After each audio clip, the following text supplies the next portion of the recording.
Shul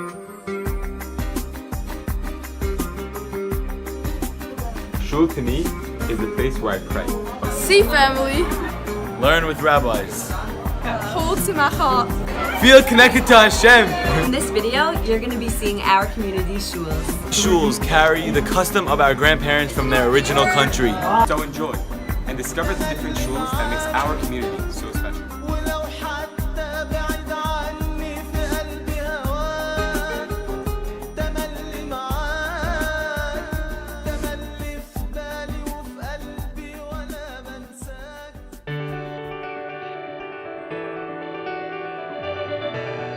Today in this generation, us high schoolers, we don't know about how we all started. We don't know about what our ancestors had to go through to get for us to be living here today. My great-great-grandfather, Chacham Chalfon Tzaddi, was one of the first rabbis of this shul. He helped originate Haber back in Egypt and had to leave from dictator Abdul Nasar. And in the 50s, 60s, my cousins, my grandparents, all my family from Egypt, we came to France and then to America, where we rebuilt our shul by where Rabbi Nasar's building is now. And recently, a couple years ago, we built this beautiful building that we're in right now. So this shul was established in 1956 by a bunch of committee members, at least like minimum 10 guys, maximum 15. Every Saturday, they struggled to get minyan. And they would have to call people off the street in order to make Saturday prayers. In the 1960s, people were moving to Ocean Parkway from Bensonhurst. We had a house in Bensonhurst, living there. Right after the war, I was in the Navy. My wife and I wanted to move, and you saw you got a broker, and you looked around Ocean Parkway where everybody's trying to buy.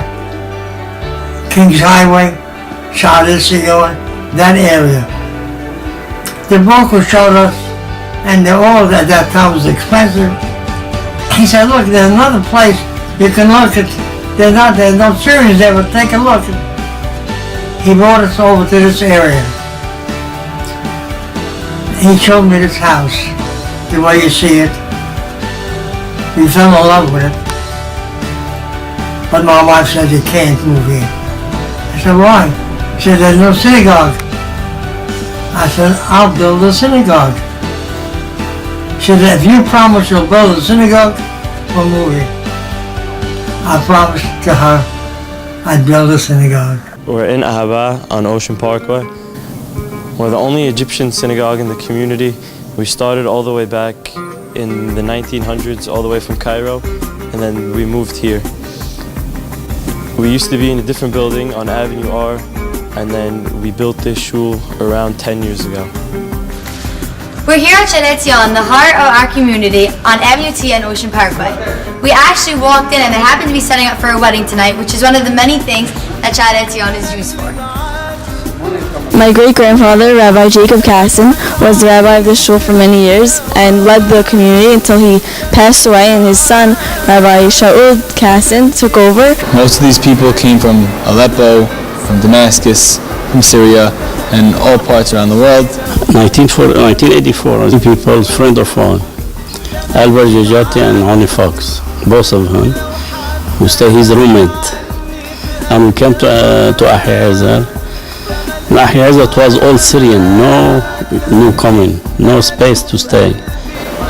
When they came to the city, they stayed on the Lower East Side because it was the cheapest place to live, and they didn't have money. They started from the bottom to make their way up, and the first thing that they did is when they went to the tenants, they realized that they have to get out of here, they have to start making money. As they were going through the subway, they got to just 30 minutes away from the city. They reached this point, which is this area, and this is the shul. As you can see, this is the shul that they started in on 67th Street, the Magen David Synagogue. The men who were responsible for the success of this building: Abe M. Cohen, David E. Cohen, Eli Haddad, and Isaac Shalom. Through the sacrifices that these three men made, Heritage Shuls became a central point of the spiritual and social life of the Syrian Jewish community in America. the shul was Abraham Towel, alav shalom, along with Vice President Sal J. Grazi, alav shalom, and many people here like Joseph Sit, Aslan, Sol Batesh, Sol Towel, Isaac Shalom, Eliyahu Shama, Alda Mizrahi, and Isaac Madeline. They all came together to help build the shul from scratch because they knew that everybody's coming in and they needed a place to bring their culture in. 1900s, Chacham Ovadia Yosef, Zecher Tzadik Ubracha, was the chief rabbi of Ahava in Cairo for around 5 years. In Egypt, they had many synagogues, but Chacham Ovadia said that Ahava was the most religious synagogue in the whole entire Cairo, and that this shul was going to thrive no matter where it went. The Achiezer synagogue.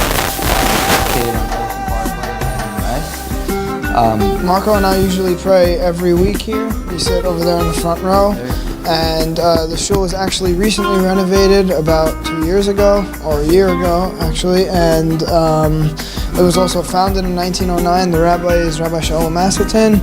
A lot of grandparents in the community and a lot of parents love to pray here because of the legacy. And anything you'd like to add on about the shul?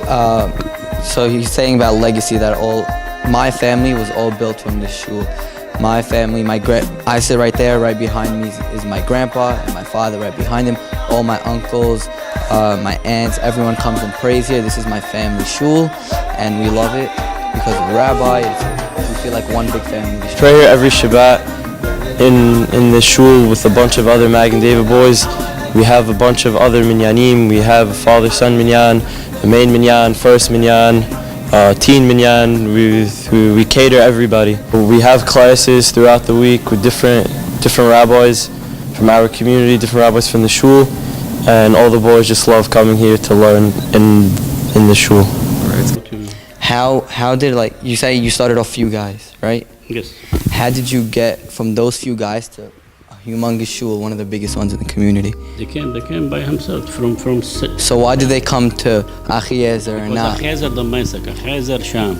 Oh. Shar Siyum, Aleppo, Halab. Oh, I got it. So yeah. So you're saying Achiezer is the main Damascus. Got it. Understand. So that's why they came. The original Sharet Zion congregation started in 1941. It was funded by the Hadaya and Hadid families. It was located on the corner of Kings Highway and Ocean Parkway, and the community started to outgrow that location, which left them searching for the one we know today. A bunch of community members assembled a committee that would start to work on building the building that we know today.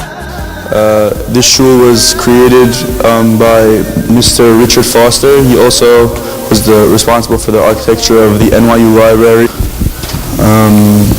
Originally, this shul was not supposed to be here. It was across the street, Club 100. And as time led on, the congregation got bigger, and they were forced to buy a building next door. The building cost $56,000 at the time, and as renovation continued, the total cost was over $1 million, and they built a very beautiful shul. Mr. Foster created the designs of the building. He wanted all of the walls to be like a menorah, that there were 8 different pillars on each wall, resembling the menorah in the Beit HaMikdash on this wall also. And when he created the chandelier, it's supposed to be like a tube going straight to heaven, so your prayers will go straight to Hashem. Dweck, one of the youngest committee members, was a close friend of an architect in Florida who built the Fontainebleau and Eden Rock. He was able to get him through connections to come build this building on Ocean Parkway. He came, Rabbi Hamra, he came to America because he has to go to another country. So by accident he was here, we make deal with him, and Baruch Hashem he stay, and we start. We was 50 people, 100 people. It's my son Marco. Baruch Hashem I have him. أحسن شيء اللي بيحب بهي الكنيسة إنه بجي كل يوم كل شبات وبشوف جدي أبي وكل أهلي، كلنا أهل وحدة، كلنا من دمشق، كلنا بنحب each other. بفرجيك أنا بقعد هون، جدي بقعد هون، وأبي بقعد هون، كلنا.